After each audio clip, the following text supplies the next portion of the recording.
Acho que a minha câmera também não vai ter como ligar. Bem, pessoal, boa noite. Então, hoje aí vamos começar, né, as apresentações dos times de aprendizagem, né?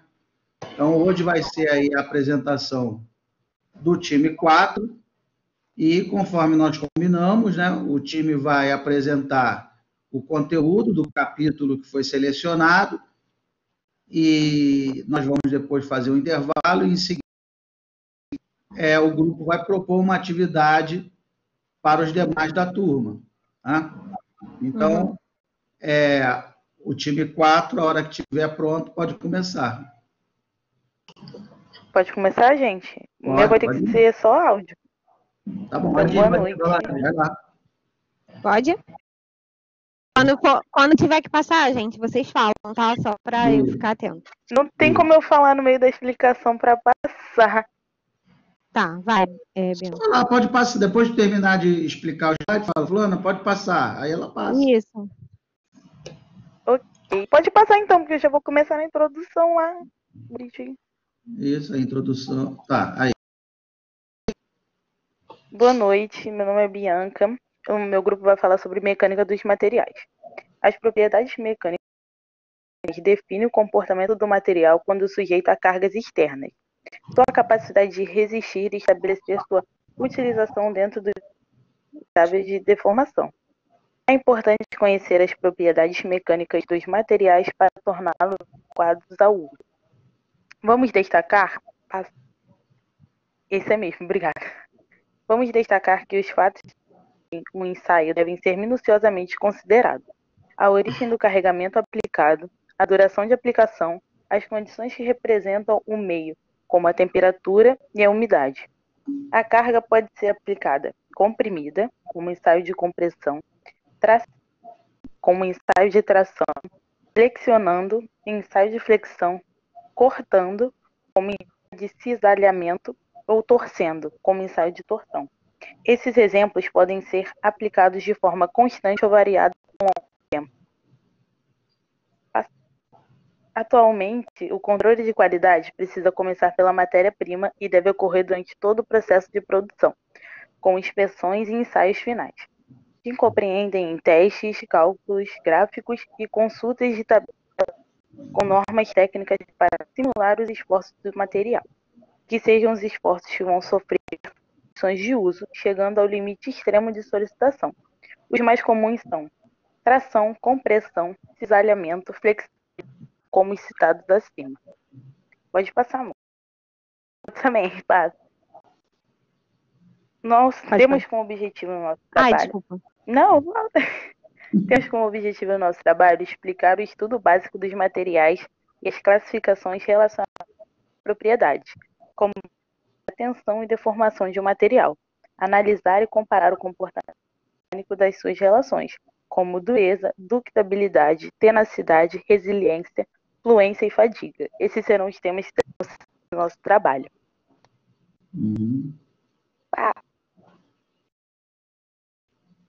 É outra pessoa.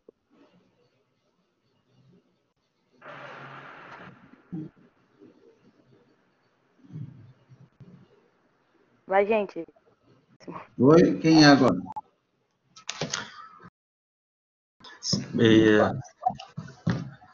Sou Antônio Pedro e eu vou falar sobre as deformações, né, e o gráfico de curva de extensão e deformação. A deformação elástica é a capacidade que o material tem de expandir, né, quando aplicada uma força sobre ele, né. Na literatura, o grau ao qual a estrutura se deforma ou se esforça depende da magnitude da tensão imposta. Para a maioria dos materiais que são submetidos a uma tensão de tração em níveis baixos, são proporcionais entre si. E é utilizado a lei de Hooke, né? Lei de Hooke. A gente tem... Pode voltar, por favor. Utiliza teta, né? Tetazinha ali. Teta não. Sigma. Sigma. igual ao E maiúsculo vezes esse Ezinho aí. 10 vezes 1. Não, no caso é só isso, né? A tensão mecânica é dada em pressão, né? Em megapascal. Da gente falar muito em carga, né? O que não é válida para todos os valores de deformação. Ela é uma aproximação quando existe uma tensão relativamente baixa. Também a deformação elástica não é permanente, significa que quando a carga é liberada, a sua peça volta à sua forma original, né? Quando você está fazendo teste, né, na máquina de ensaio, quando tem tração ou compressão, e com o tempo o material tende a voltar ao seu formato original, né? Se vocês observarem a lei de Hooke, né? A lei de Hooke ela é linear, né? É uma função linear, do tipo y igual a ax. Né? Isso, vai estar mais à frente no gráfico. Ela só até um determinado ponto da deformação. Né? Se você deformar demais o corpo, ele não segue mais a lei de Hooke. Né? Mas vai lá. Em uma escala atômica, a deformação elástica macroscópica é manifestada... Pode voltar, por favor? É manifestada como pequenas alterações no espaçamento interatômico e na extensão das ligas interatômicas. Como consequência, a magnitude do módulo da elasticidade representa uma medida da resistência à separação de átomos adjacentes, isso é, as forças de ligações atômicas. Pode passar, por favor? Aí tem uma tabela, né, onde tem os valores, né, da elasticidade, o módulo de cisalhamento, né, e o coeficiente de Poisson, né, que é Poisson. Geralmente no gráfico ele tem um máximo ali de elasticidade, né, de cada material, e geralmente os materiais, né, de metais, eles estão indo até mais ou menos 0,37, 38. É a média dos materiais de metais. Pode passar, por favor. E aqui tem um desenho, né, de como é feito esse teste, né, com material.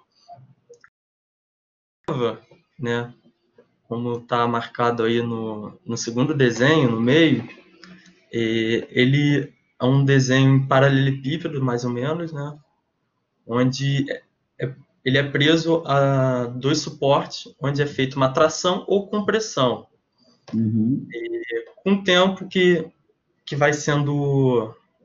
Com o tempo, né, desse teste, vai verificando se o material ele vai sofrer alterações, né, no seu formato, e a gente pode conseguir montar o gráfico a partir disso. Pode passar. Esse teste ele é muito importante em algumas situações. Eu tive uma aluna, eu orientei um trabalho que, além de ela fazer engenharia civil, né? E aí ela propôs um tijolo, um modelo novo de tijolo, que levava resíduos de garrafa PET. Né? Depois eu vou mandar esse artigo para vocês darem uma lida. Vai ser o próximo artigo, resíduos de garrafa PET. E aí, a grande dificuldade, assim, correu tudo bem e tal, o tijolo ficou com uma boa forma, mas a grande dificuldade era realmente ver se um tijolo com resíduos de garrafa PET triturada, ele teria a mesma resistência que um tijolo normal. E aí a gente precisava fazer esse teste de tensão e o teste de compressão. Né? E aí nós percebemos que a granularidade do do resíduo já da garrafa PET influenciava na capacidade de carga, né, que aquele tijolo suportava, né? Quanto menor fosse os grânulos, maior era a resistência do tijolo, né? Tanto a tensão, né, quanto a compressão. Então, e era um teste fundamental, né? Não poderia lançar um tijolo novo, né, feito com restos de garrafa PET triturada, depois alguém faz um prédio, uma casa, a casa cai, né?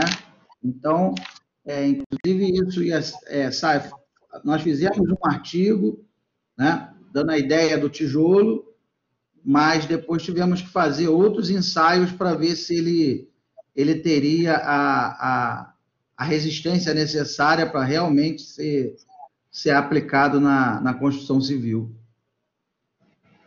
Vai lá, pode continuar. A gente consegue calcular, né, a partir dessa fórmula, né, que é o sigma igual a F sobre A. No caso, o sigma é chamado de tensão de engenharia ou tensão mecânica, né? Essa tensão é dada em megapascal. A força, né, no caso a carga, é dado em kilonewton, né? Ou também grama-força, 102 gramas-força, na casa. E a área, no caso, depende da geometria, né? Da área de seção transversal. E uma vez definida, no sigma, a gente pode determinar a deformação de engenharia, né? No caso, esse E maiúsculo, que é a grandeza adimensional, né? E a gente calcula e ele é dado em porcentagem, né? Esse Ezinho, né, um pouco mais diferente. Como ele é dado em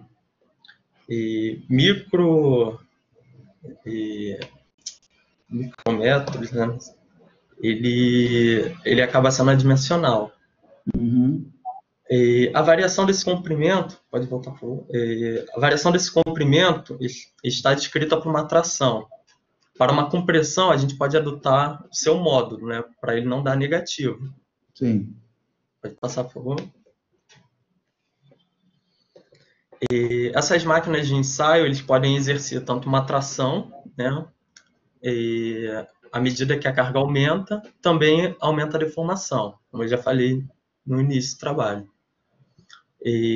Esse gráfico de tensão e deformação, ele tem a seguinte forma: a região linear, né, que é chamada de região elástica, que a gente está falando desde o início aí. Ele possui como inclinação esse módulo de Young ou módulo de elasticidade, que é o cálculo que a gente conseguiu a partir do sigma. De modo geral, né, o que melhor define a região elástica é o fato que o corpo retorna às dimensões originais. Isso. Por isso, a primeira parte da curva é conhecida como a lei de Hooke, para o corpo de prova.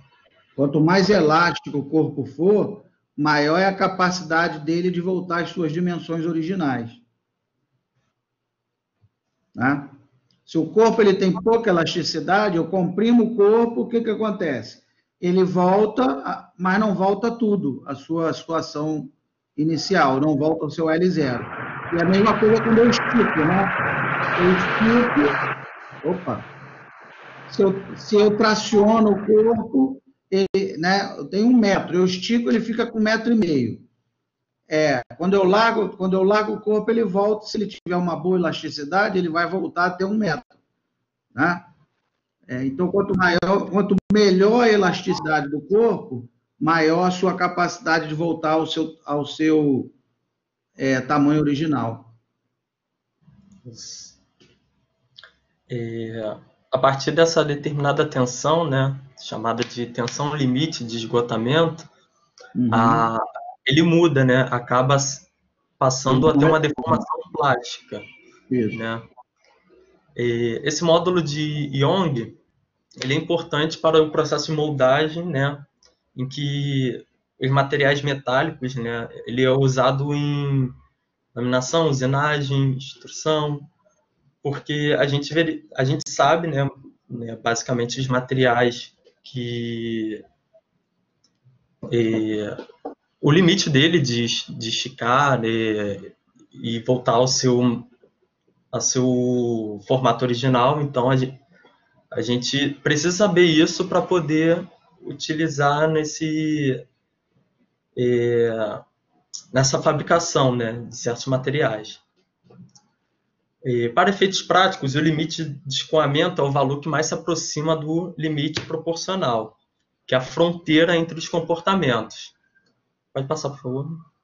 Aí, como tem o gráfico, essa parte linear aí, né, do início do gráfico, é a parte elástica, né?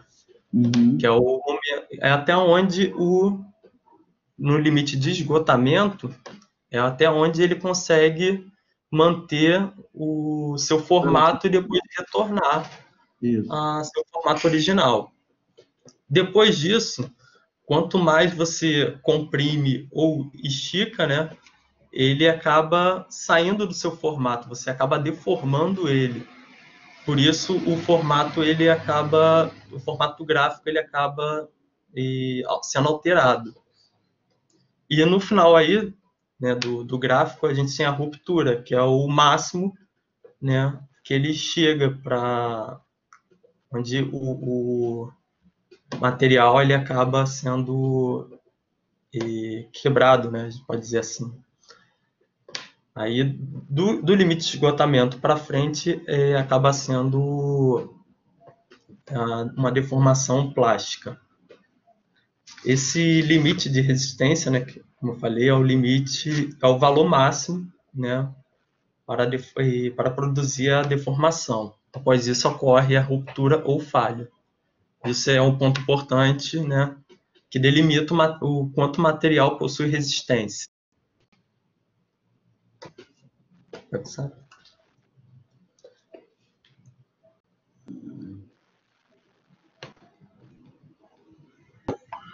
Boa noite.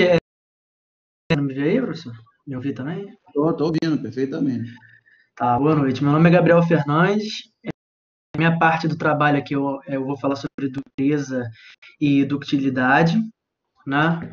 A dureza, ela pode ser definida pela resistência do material à abrasão superficial, tá?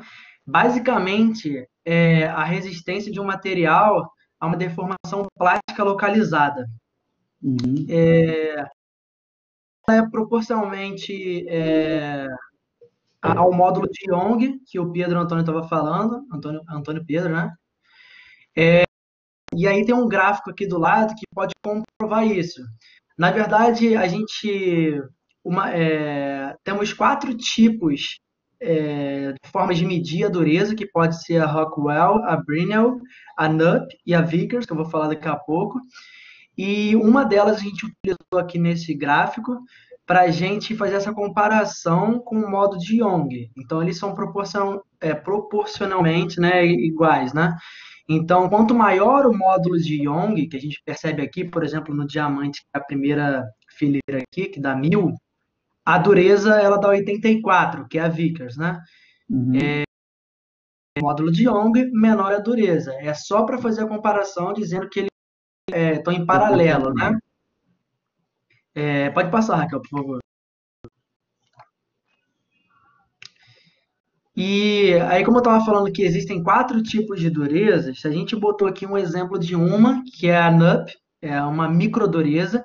As 4 durezas, elas têm a mesma forma de medir. O princípio é o mesmo, só muda o penetrador, né?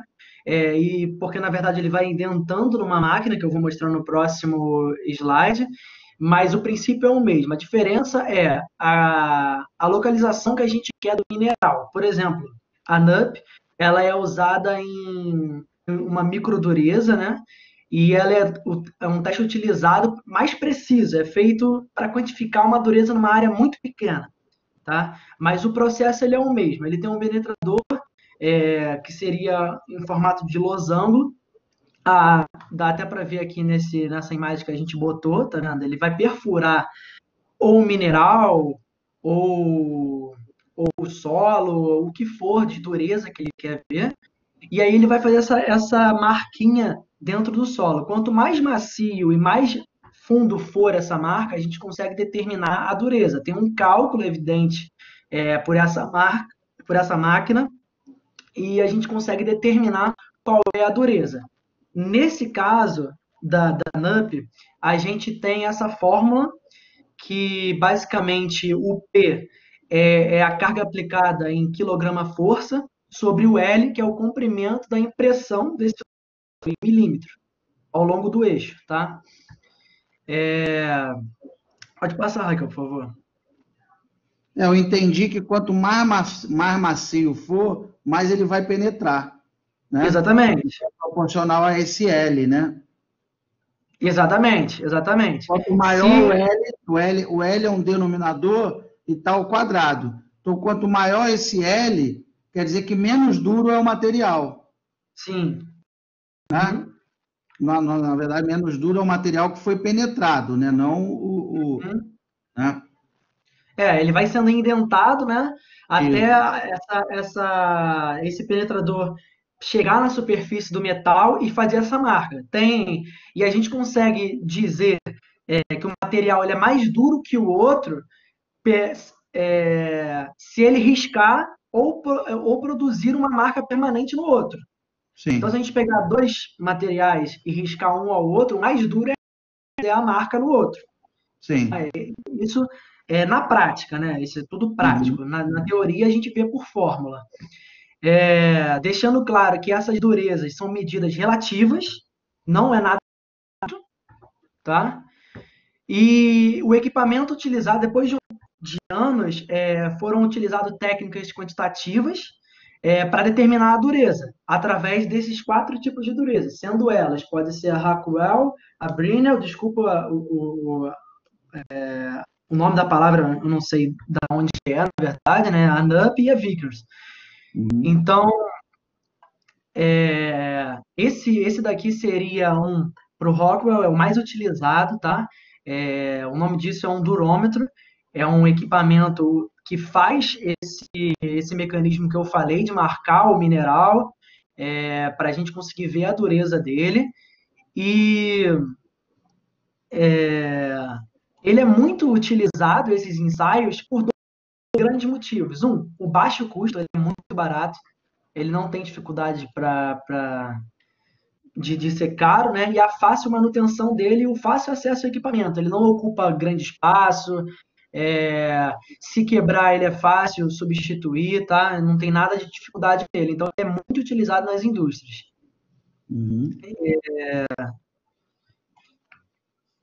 Aí pode passar, Raquel, por favor. E a dureza, eu disse lá no começo dos slides que é proporcional à técnica de Young, né? Só que ele é inversamente proporcional à ductilidade, que a ductilidade ela pode ser definida pela capacidade de deformação do material, tá? A gente diz que ele é dúctil se ele na forma sólida, ele é maleável ou não. Por exemplo, o alumínio. O alumínio ele é bem maleável, ele é bem dúctil, e o ferro não é tanto. Então, ele é inversamente proporcional. Quanto maior a dureza, menor a ductilidade, tá? E aí a gente... Calma aí, volta lá, por favor. E aí a gente tem um gráfico aqui dizendo as 2 grandezas, que elas são inversamente proporcionais, que seria a ductilidade e a grandeza de dureza. E em questão de tensão e deformação, a gente vê lá um exemplo que eu dei do alumínio, que está ali embaixo. A gente consegue ver que ele tem a maior deformação, porém uma menor tensão, né? Ele é menor, a dureza dele é muito mais baixa que o ferro fundido, tão maleável assim igual ao alumínio. Então a gente consegue ver isso em teoria e prática, que eles são inversamente proporcionais.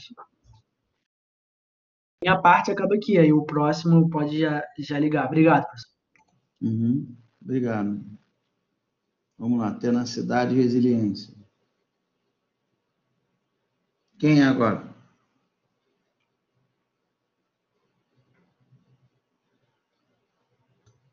Raquel, é você esse ou é o... Eu sou o próximo, esse é a... Ah, tá. Professor, deixa eu ver aqui com a Grace, que ela falou que a internet dela vai um pouco ruim, então eu vou dar uma olhada. Oi. Perdeu a Aí ela conexão? Aqui, Grace? voltou. Voltou? Boa noite, me chamo Grace. Eu vou estar falando sobre tenacidade e resiliência. A tenacidade é a quantidade de energia capaz de absorver por unidade de volume até a sua fratura. Aí nós temos aí um gráfico de tensão e deformação. Isso aí vocês já viram uma película que eles estão colocando no vidro do carro? Eles sempre oferecem quando você compra o carro, né? Se quer colocar aquela película ou não. Depois eu vou ver se eu acho o vídeo para mostrar para vocês. Aí o cara pega um pedaço de pau e fica dando umas 10, 20 pauladas até o vidro fraturar. Eles chamam de... Não é antifurto, não. É película... Não, acho que é película antifurto. O cara dando martelada, paulada, e o vidro não quebra. Então, quer dizer, aquela película é justamente para aumentar a tenacidade do vidro, né? É a quantidade de energia necessária para o vidro poder romper. Depois eu vou ver se eu acho esse vídeo para vocês. Vai lá. Então, temos aí a fórmula, né? Da tenacidade. O módulo da tenacidade, a integral do epsilon, sigma, d. Pode passar.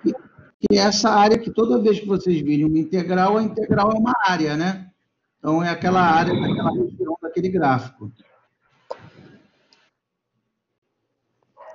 Aí também tem o encruamento. O encruamento, ele trabalha fio, ele é o que faz com que o material aumente sua dureza. É o aumento do limite elástico do material por deformação plástica. Pode passar. Nós vamos falar sobre a resiliência. Ela está relacionada com a capacidade de um material em absorver energia quando submetida a uma carga e devolver essa energia quando a carga é retirada. Quanto a resiliência é relacionada à região elástica do material. A área sobre a tensão e deformação do setor elástico é o valor do módulo da resiliência também em megapascal. Aí nós temos também o gráfico de tensão e deformação da resiliência. Pode passar. E também temos a fórmula, né, que, como o professor falou, é o cálculo da área ali do gráfico, do módulo da... É isso. Oi, boa noite. Me chamo Raquel e eu vou falar sobre a fluência e a fadiga. Os dois são ensaios que possuem natureza dática na compreensão das propriedades mecânicas dos materiais.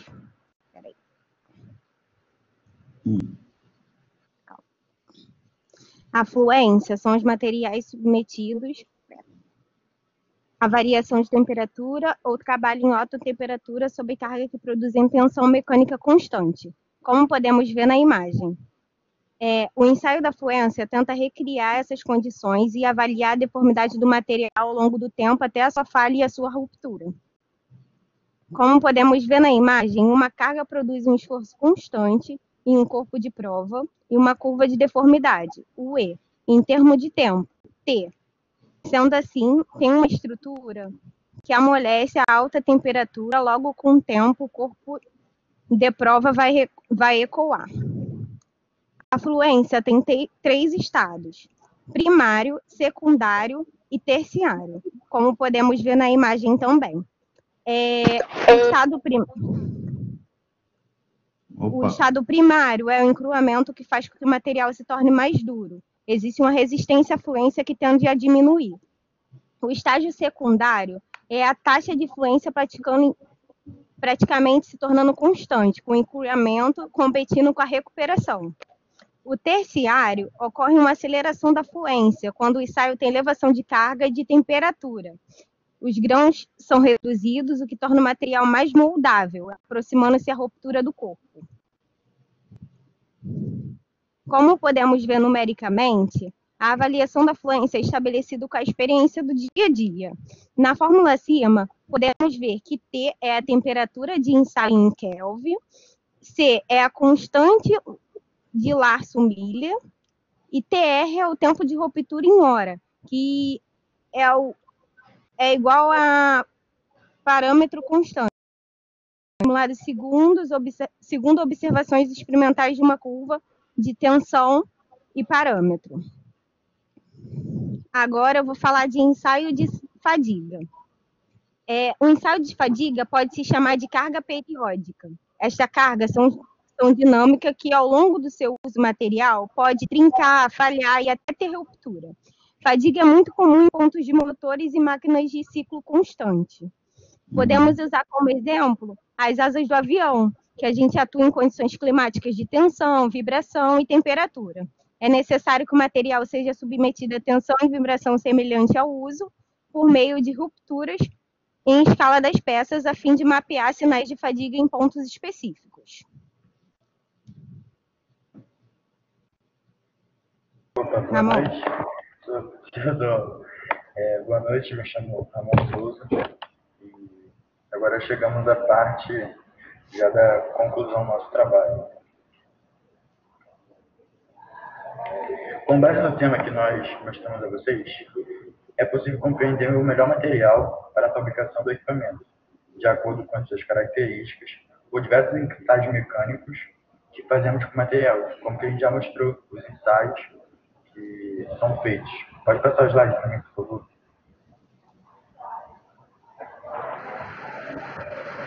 Chega, ô Ramon. Passa, por favor. Ah, tá, desculpa. Dessa forma, pode-se realizar a melhor escolha do material, sempre atendendo à necessidade da fabricação ou à utilização em um fim específico, permitindo utilizar o material que melhor se adequa à situação, gerando assim melhores resultados. Pode passar.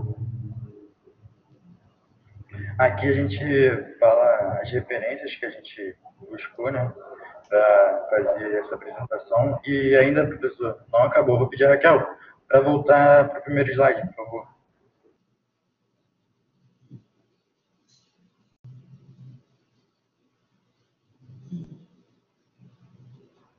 Primeiro, por favor. Aqui, ô Ramon. Esses aqui são todos os alunos do time 4 que participaram da montagem desse trabalho. Cada um teve um setor, a gente separou, a Bia separou setorizando, cada um ficou responsável por uma área. Tiveram a área da pesquisa, a área da montagem do slide, a área da apresentação em si mesmo, e uma outra área que vocês vão ver ainda, que eu vou falar com vocês. Pode voltar no primeiro slide, por favor? O primeiro mesmo. Ramon, eu não tô... Ah, tá, deixa eu ver aqui. Esse daqui? Isso, obrigado.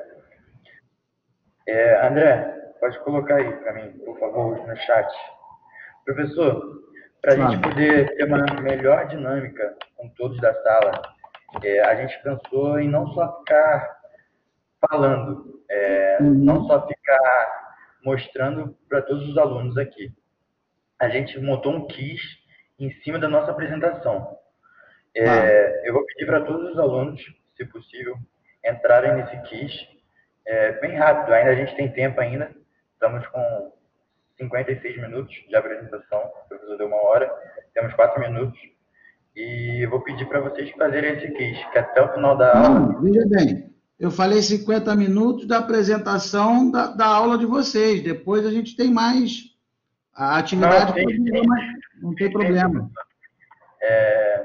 Eu gostaria que todos pudessem fazer essa atividade que a gente passou aí, porque vai ser bastante importante para ver se a gente conseguiu passar claro para os alunos todos, se E também eu já vou deixar aqui claro que a gente, nosso grupo, tá dando um brinde aí. Por isso que a gente pediu para vocês colocarem o nome na hora de fazer o quiz, que se Deus quiser, quando a gente voltar à aula presencial, a gente vai deixar salvo o ganhador e vamos dar um brinde para essa pessoa ganhadora. Obrigado, professor. Esse foi o time. Deixa eu fazer antes da gente começar a atividade, deixa eu fazer umas perguntas para vocês. Que, na verdade, essa pergunta ela vale para a turma toda. Quem quiser pode responder. Então, vocês mostraram aí o que é, né, as propriedades mecânicas, dureza, ductibilidade, né, deformação. Né, mas, afinal de contas, o que isso tudo tem a ver com a gente da engenharia de produção? O que vocês me dizem? Por que a gente precisa saber disso? Qual é a razão de ser de vocês estarem estudando esse assunto? Professor. Alguém vai falar? Eu acho que eu vou chutar aqui. Oi? Pode falar. Eu acho que a galera que quer trabalhar no ramo empresarial, isso pode, assim, no ramo das empresas, atuar dentro de empresas, isso pode fazer bastante diferença na hora de você pensar em uma forma de otimizar, sei lá, a máquina. Você também tem. Deu uma cortada aí. Ih, professor, a internet está péssima, mas eu acho que isso faria uma diferença. Mas deu para entender. Entendi. Fala, Gabriel. Gabriel Cupertino levantou a mão ali. Fala. Então, é muito importante para o engenheiro conhecer, saber o material adequado a ser aplicado em determinada situação, como, por exemplo, construção de um prédio. Saber que tipo de viga ser utilizada, ou então, vamos supor, aplicar um motor numa indústria. Que tipo de correia, que tipo de material ser utilizado. Exatamente. Muito bom. Fala, Ramon. Professor, quando eu estou nas aulas, assim, né, eu falo bastante sobre o meu dia a dia, né? Eu trabalho numa empresa de metalúrgica. Então, lá é a fabricação de tubos. A gente não vai colocar num setor de formação um material de ferro, não. Tem que ser um metal maciço para poder fabricar essa formação, que são várias cadeiras, para fabricar o tubo, entendeu? Sim. Você tem que saber todos os materiais para o seu produto final ficar excelente. Entendi. Isso mesmo, muito bom. Fala, Jefferson. Boa noite, professor. Boa noite, pessoal. Justamente aí, complementando até o que o amigo falou, né? Você conhecer dos materiais facilita até no momento de uma discussão, numa reunião de projetos, né? De um aperfeiçoamento de alguma área da indústria, pensando em indústria, né? Então, você consegue argumentar, avaliar o que está sendo proposto. Pensando no engenheiro de produção como um gerente de planta, você vai ter outros engenheiros subordinados a você, então você consegue avaliar melhor, né? Isso mesmo. Isso mesmo. Jasmine? Sim, professor. Até como o senhor deu o exemplo no início da menina que fez aquele tijolo de resíduos recicláveis, né? Se uma pessoa utiliza o tijolo e não sabe quais as propriedades dele e utiliza numa obra, por exemplo, né? Pode complicar a obra e ter danos futuros. Exatamente. Alguém mais quer falar? Professor, fala. Eu quis dizer o meu exemplo porque eu faço engenharia de produção, então, assim, no meu caso, seria mais visado dentro de uma empresa, saber como que as coisas funcionam. Deixa eu ver aqui, peraí, a Gabriele, deixa eu ver aqui o que ela escreveu aqui. Cadê? Peraí, Gabriele Duque. Professor, acho que para gerenciar um processo, como faz o engenheiro, preciso saber com o que estou lidando, resolver um problema, entrar fundo na questão e abordar o que eu tenho no momento e quais critérios de resolução posso trabalhar. É isso mesmo. Na verdade, isso tudo que vocês falaram, né? Tudo que foi falado está certo. O Evanderson começou falando, né, que tem uma formação multidisciplinar, e esse é o grande diferencial da nossa profissão, né? O grande diferencial, né, o que eu sempre falo, o engenheiro de produção ele não é melhor nem pior do que nenhum outro engenheiro, ele só é diferente, né? E exatamente o que nos diferencia das demais profissões é essa característica multidisciplinar, né? Então, um belo dia você pode estar trabalhando numa indústria farmacêutica, por exemplo. Tenho vários alunos que trabalham na indústria farmacêutica, né? Então, aí você tem que ter noção, pelo menos, você não precisa conhecer a fundo, mas você precisa de reações químicas, por exemplo, né? No dia seguinte, bem, numa outra oportunidade, você pode estar num outro trabalho, você já pode estar numa empresa, sei lá, numa metalúrgica, por exemplo, né? Como foi o Jefferson que falou, não foi o Jefferson que falou da metalúrgica? Jefferson Ramon. Pois é. Então, quer dizer, aí você já precisa conhecer já um pouco mais dessa parte de materiais, de resistência, né? Então, quer dizer, essa é a grande... um outro engenheiro de produção pode trabalhar na gestão da construção de um shopping, por exemplo, né? Então, aí também já precisa ter noção de materiais, de gerenciamento de projetos, né? De gestão de projetos. Então, quer dizer, daí a importância da gente estar estudando esse assunto com uma certa profundidade, né? Ele é absolutamente necessário e tem a ver também com as questões de segurança, né? Carga de ruptura, né? Vez por outra aí a gente pode observar aí acidentes horrorosos, né? Porque dá para ver que só aconteceu porque as pessoas não tinham a menor ideia, né? Ou da carga de ruptura, ou do centro de gravidade daquele corpo, né? Às vezes você vê grua rompendo, né? Guindaste tombando. Quer dizer, isso tudo é falta dessa visão que eu falo para vocês que o engenheiro tem que ter, né? Então, daí a importância da gente conhecer esses assuntos e estar aqui estudando, tá? Então vamos fazer o seguinte, antes de começar, vamos fazer então um intervalo de 20 minutos, e aí são 19h35, 19h55 a gente volta, e aí faz o quiz, e depois vê o resultado, discute as perguntas e por aí vai. Fala, Uziel. Professor, boa noite. Desculpa, boa noite. Atrapalhar a aula.